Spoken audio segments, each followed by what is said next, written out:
ये घटना तब की है जब बद्रीनाथ के कपाट अभी खुले नहीं थे दोस्तों। उससे पहले ही सामने आया कुछ ऐसा जिसे देखकर सभी के होश उड़ गए। बद्रीनाथ धाम हिमालय की गोद में बसा हुआ एक दिव्य स्थान है। चारों ओर बर्फ से ढके पहाड़, हरी भरी घाटियां और एक वातावरण, शांत वातावरण। अलकनंदा नदी की कलकल बहती धारा और आसपास की दृश्यावली इस पवित्र धाम की सुंदरता को और बढ़ा देती है। बद्रीनाथ धाम अपने आप में कई रहस्यों को समेटे हुए है जो आज तक आम लोगों के सामने नहीं आ पाए। चार धाम की यात्रा में बद्रीनाथ धाम को एक विशेष प्रमुख स्थान दिया गया है। कहते हैं जो भी व्यक्ति एक बार बद्रीनाथ धाम जाकर आता है उसके जीवन में ऐसे चमत्कार होने लगते हैं जिनकी उसने कभी कल्पना तक नहीं की होती। ऐसे ही समय में उत्तराखंड के घने जंगलों और ऊंची ऊंची पहाड़ियों से घिरी हुई एक घाटी में एक साधारण लेकिन ईमानदार किसान हृदय रावत की कहानी जन्म लेती है। कहानी जितनी साधारण लगती है उतनी ही अद्भुत और दर्द से भरी हुई भी थी। उसकी दुनिया एक मिट्टी के घर में सिमटी थी जहां दीवारों पर हाथ से बनी कलाकृतियां थीं, गोबर से लिपा आंगन था और बरसात में छत से टपकता पानी। लेकिन दिलों में रिश्तों की गर्माहट हमेशा बनी रहती।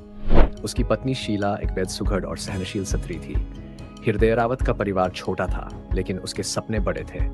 उसकी वृद्ध माँ जो वर्षों से आंगन में तुलसी के सामने दीप जलाती थी, हर दिन एक ही बात दोहराती, बेटा बेटा भगवान का दिया कभी खाली नहीं जाता।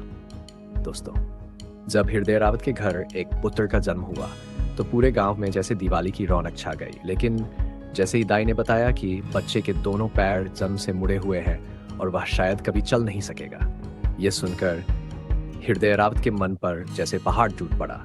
लेकिन उसने गंभीरता से अपनी पत्नी की आंखों में झांकते हुए कहा, हमारे बेटे का भाग्य ईश्वर से भी बड़ा नहीं हो सकता, हम हार नहीं मानेंगे।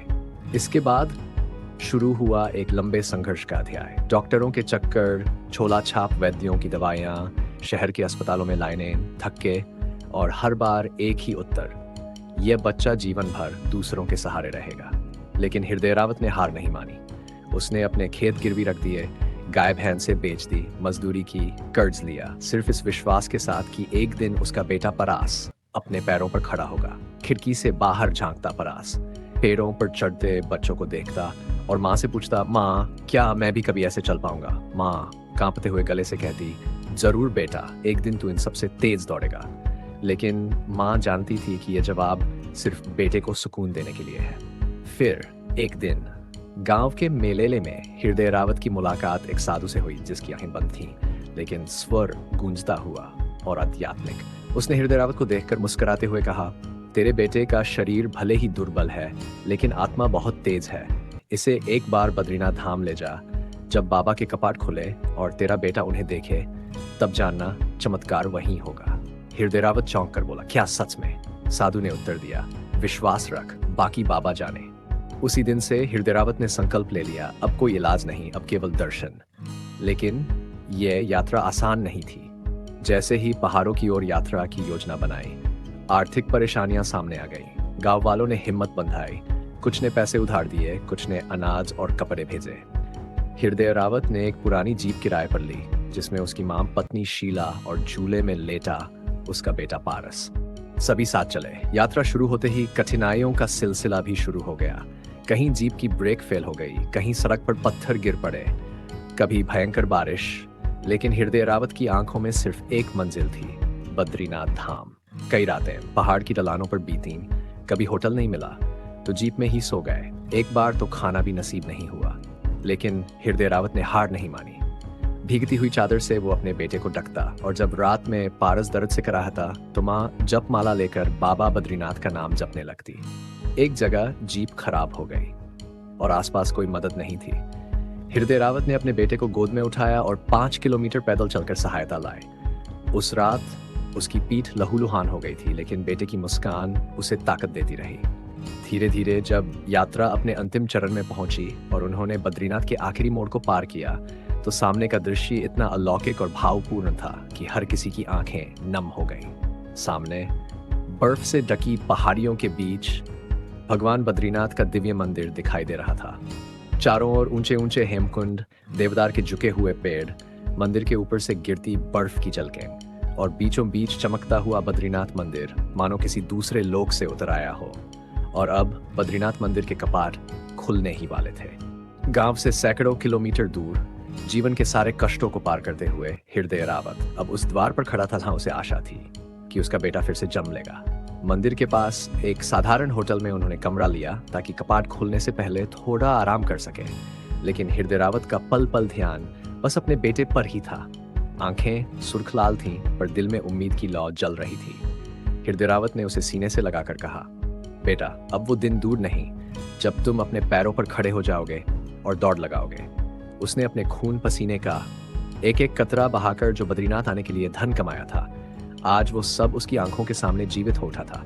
आंखों से अनगिनत आंसू बह रहे थे और बूढ़ी माँ कांपते हाथों से तुलसी की माला झपकते हुए बार बार बोल रही थी, बाबा बद्रीनाथ की जय हो, बाबा बद्रीनाथ की जय हो। पर सबसे शांत था परास। वो मंदिर को एकटक निहार रहा था, मानो वहां से कोई उसे बुला रहा हो। हजारों श्रद्धालु अलग अलग राज्यों से आए हुए थे। कोई घंटियां बजा रहा था, कोई हाथ जोड़कर प्रार्थना कर रहा था, तो कोई धूप अगरबत्ती लेकर बैठा था। हृदय रावत ने अपने बेटे को गोद में उठाया और वो धीरे धीरे मंदिर के मुख्य द्वार की ओर बढ़ा। वहां मंदिर के पंडितों और वरिष्ठ पुरोहितों का समूह भी लगा था, जो लोगों को दर्शन की विधि बता रहे थे। जैसे ही वे मंदिर के ठीक सामने पहुंचे, समय थम सा गया। कपट खुलने से पहले पूरे वातावरण में संगीतमय मंत्रोच्चारण गूंजने लगा, श्री बद्रीनारायणाय नमः, वासुदेवाय नमः। और फिर धीरे धीरे जब कपाट खुले तो आंखों के सामने भगवान बद्रीनाथ की अलौकिक प्रतिमा प्रकट हुई। विशाल नेत्र, चमकता मुकुट, गरुड़ जी के साथ द्वार पर खड़े और पीछे दियों की पंक्तियां जलती हुई। पूरे धाम में जैसे बिजली दौड़ गई हो। लोग रोने लगे, चीखने लगे और एक स्वर में बोलने लगे, जय बद्रीनाथ बाबा की। हृदय रावत फूट फूट कर रोने लगा। उसने परास को गोद में लिए ही मंदिर की चौखट पर सिर झुकाया और पूरी भक्ति शक्ति से प्रार्थना की, हे बाबा, मुझे कुछ नहीं चाहिए, बस मेरे बेटे को एक नई सुबह दे दो, यही मेरी आपसे पुकार है। दर्शन के बाद सब थके हुए और भावुक थे। होटल लौटते समय भी हृदय रावत चुप था, बस सोच रहा था, क्या बाबा मेरी पुकार सुन पाएंगे? रात के लिए उन्होंने होटल में एक छोटा सा कमरा लिया। लकड़ी के पुराने बिस्तर, कमरे में एक छोटी खिड़की जिससे बर्फ गिरती दिख रही थी और कोने में रखी टेबल पर कांपती हुई मोमबत्ती जल रही थी। कमरे में गूंगी सी शांति थी और सभी लोग सोने की तैयारी कर चुके थे। लेकिन जैसे ही आधी रात हुई, एक हल्की सी सरसराहट की आवाज ने हृदय रावत को नींद से जगा दिया। कमरे में सब सो रहे थे, लेकिन खिड़की की ओर से आती हवा सरसराहट पैदा कर रही थी। उसने करवट बदली तो देखा परास उसके पास नहीं सो रहा था। वो थोड़ा हटकर लेटा था। चेहरा शांत था, लेकिन उसके पैरों के पास कोई हलचल थी। हृदय रावत पहले सोच में पड़ गया, फिर उठकर देखा तो कुछ धुंधला सा एहसास हुआ, जैसे कोई परछाई वहां से गुजर रही हो, लेकिन कुछ स्पष्ट नहीं था। डर और आशंका के बीच उसने एक बार फिर अपने बेटे के सिर पर हाथ फेरा और उसकी चादर ठीक से उड़ा दी। लेकिन दिल के अंदर एक अजीब बेचैनी बैठ गई थी, जैसे कुछ बहुत गहरा होने वाला है। रात भर उसे झपकी लगती, लेकिन कई बार नींद इस एहसास से टूटी कि कमरे में कोई और भी है। सुबह जब रोशनी खिड़की से कमरे में दाखिल हुई, सब एक बार फिर मंदिर की ओर रवाना हुए। लेकिन इस बार परास कुछ अलग सा था। वो चुप था। उसकी आंखों में ना बेचैनी थी, ना घबराहट, बल्कि एक अजीब सा मौन समर्पण। हृदय रावत ने यह महसूस किया, लेकिन कुछ पूछा नहीं। दर्शन के बाद उन्होंने वापसी की तैयारी शुरू की, लेकिन हृदय रावत के मन में रात की वो रहस्यमयी सरसराहट बार बार दस्तक दे रही थी। मंदिर से वापस लौटते समय भी हृदय रावत पीछे मुड़कर बाबा की मूर्ति को निहारा और मन ही मन कहा, कुछ तो होने वाला है, कुछ बहुत बड़ा। लेकिन क्या? रात का समय था। बद्रीनाथ धाम की घाटियों में सन्नाटा पसरा हुआ था और ऊपर आसमान में बर्फीली हवा बादलों को हल्के हल्के खिसका रही थी। होटल के कमरे में हृदय रावत, शीला और उनकी मां तो सो चुके थे, लेकिन हृदय रावत को नींद नहीं आ रही थी। मंदिर के दर्शन के बाद उसके भीतर उम्मीद का बीज जरूर पनप रहा था, लेकिन कहीं ये उम्मीद भी खाली न चली जाए। उसने बेटे को थपकी दी और फिर आंखें बंद कर ली। तभी लगभग आधी रात को उसे लगा जैसे कमरे में कुछ हलचल जरूर हुई है, जो बहुत ही धीमी थी। खिड़की का पर्दा हिला, कोई हवा नहीं थी, लेकिन पर्दे की सरसराहट ने उसकी नींद तोड़ दी। उसने आंखें खोली और अचानक उसकी नजर परास के पैरों की ओर गई। अंधेरे कमरे में चांदनी का हल्का उजाला बस इतना था कि जो दृश्य वो देख रहा था वो साफ देख सके। एक लंबा, चमकीला, सफेद सा, नीले सुनहरे आभा वाला सांप जो परास के पैरों के पास कुंडली मारे बैठा था और धीरे धीरे उसके पैरों के चारों ओर घूम रहा था। हृदय रावत के मुख से चीख निकलने ही वाली थी, लेकिन किसी अदृश्य शक्ति ने मानो उसके होंठ सी दिए थे। वह बोल नहीं सका और उसकी आंखें बस एकटक उस सांप को देखती रहीं, जो अब धीरे धीरे परास के दोनों पैरों को चारों ओर से घेर रहा था, लेकिन बिना क्रोध के, बेहद शांत, मानो जैसे वो परास के पैरों से लिपटकर उसे स्नेह दे रहा हो। और वो सांप जैसे कोई साधारण जीव नहीं, बल्कि किसी देवी शक्ति का प्रतीक लग रहा था। उसकी आंखों से तेज प्रकाश निकल रहा था और उसकी त्वचा पर मानो शंख, चक्र और गदा की आकृतियां उभरी हुई थीं। सांप ने एक बार हल्के से फुफकार की और फिर परास के पैरों के पास एक लंबी कुंडली बनाकर रेंगता हुआ खिड़की के नीचे से बाहर चला गया। हृदय रावत के शरीर में जैसे जान लौटी। उसने तुरंत बेटे की ओर देखा और वहीं उसे ऐसा दृश्य दिखा जिसे देखकर उसके शरीर में झनझनाहट दौड़ गई। परास के पैर, जो जन्म से ही अंदर की ओर मुड़े हुए थे, धीरे धीरे अपने आप सीधे हो रहे थे।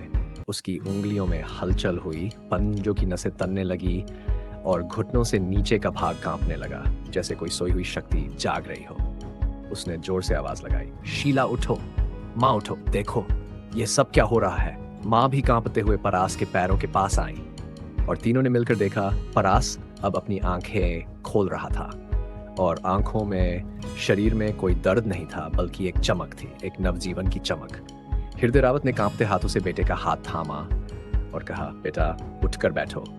जैसे ही हृदय रावत ने परास को बैठाने की कोशिश की, परास खुद ही अपने दोनों हाथों के सहारे उठकर बैठ गया। ये वही बच्चा था जो सालों से बैठ भी नहीं सकता था। माँ ने हाथ जोड़कर बद्रीनाथ का नाम लिया और जमीन पर लेट गई। हे प्रभु, तूने मेरी सुन ली। लेकिन चमत्कार यही नहीं रुका। हृदय रावत ने बेटे से कहा, बेटा एक बार खड़े होने की कोशिश करो। और उस पल पूरे कमरे में जैसे एक ईश्वरीय ऊर्जा फैल गई। पारस ने धीरे धीरे अपने पैरों पर खड़ा होना शुरू किया और फिर अचानक वह खड़ा हो गया। शीला जोर से चिल्लाई, बेटा बेटा तू खड़ा हो गया। और हृदय रावत फूट फूट कर वह रो नहीं रहा था, वह ईश्वर को धन्यवाद दे रहा था। पूरी रात बाबा बद्रीनाथ की जयकार करते करते ही गुजरी। और दोस्तों, आभार की भाषा में, आंसुओं की जुबान में, सुबह होते ही उन्होंने मंदिर की ओर प्रस्थान किया। मंदिर की सीढ़ियों पर जब पारस चढ़ा तो वहां मौजूद श्रद्धालुओं की आंखें खुली रह गईं। पुजारी, जिन्होंने उसे बीते दिन दर्शन के समय देखा था, अब उसे पैरों पर खड़ा देखकर हैरान रह गए। एक वृद्ध दंपति और भी बहुत से लोग थे जिन्होंने उसे कल देखा था, विकलांग, असहाय। उन सभी लोगों ने उसके पैरों को ही छू लिया और बोले, बेटा तू तो साक्षात चमत्कार है, तुझ पर बद्रीनाथ की असीम कृपा है। हृदय रावत के पास कोई शब्द नहीं थे, सिर्फ आंखों में एक प्रकाश था, वह प्रकाश जो केवल विश्वास और आशीर्वाद से पैदा होता है। जब हृदय रावत लौटा, गांव वाले उसे देखकर हैरान हो गए। जो लड़का सालों से बिस्तर पर लेटा रहता था, आज वह चल रहा था। सबकी सलाह पर डॉक्टर को बुलाया गया। डॉक्टर ने पारस का चेकअप किया और फिर कहा, यह विज्ञान के लिए भी अजूबा है। इस बच्चे के पैरों की हड्डियां जिस स्थिति में थीं, उनसे चलना असंभव था, लेकिन अब वह चल रहा है। यह चमत्कार है।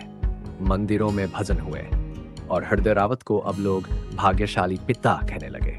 समय बीता और पारस ने उसी शक्ति को अपने जीवन का धैर्य बना लिया। उसने मेडिकल की पढ़ाई की और विकलांग बच्चों के लिए एक अस्पताल खोला, श्रद्धा सेवा केंद्र। वह हर साल अपने परिवार के साथ बद्रीनाथ धाम जाता और उसी दिन मंदिर की सीढ़ियों पर बैठकर बाबा को प्रणाम करता, जिस दिन उसने जीवन पाया था। एक दिन जब वह एक मेडिकल सम्मेलन में आमंत्रित हुआ तो मंच से सिर्फ एक पंक्ति कही, मैं नहीं चला करता था, लेकिन किसी ने मेरे पैरों के पास फन फैलाकर सिर्फ एक चक्कर लगाया और मैं जीवन भर चलने लगा। दोस्तों, आपको यह कहानी कैसी लगी? नीचे कमेंट बॉक्स में कमेंट करके ज़रूर बताएं। और ऐसी ही चमत्कारी सच्ची घटनाओं को सुनने के लिए हमारे चैनल को सब्सक्राइब करना बिल्कुल न भूलें। मिलते हैं एक और नई सत्य घटना के साथ। बहुत बहुत धन्यवाद। जय बाबा बद्रीनाथ।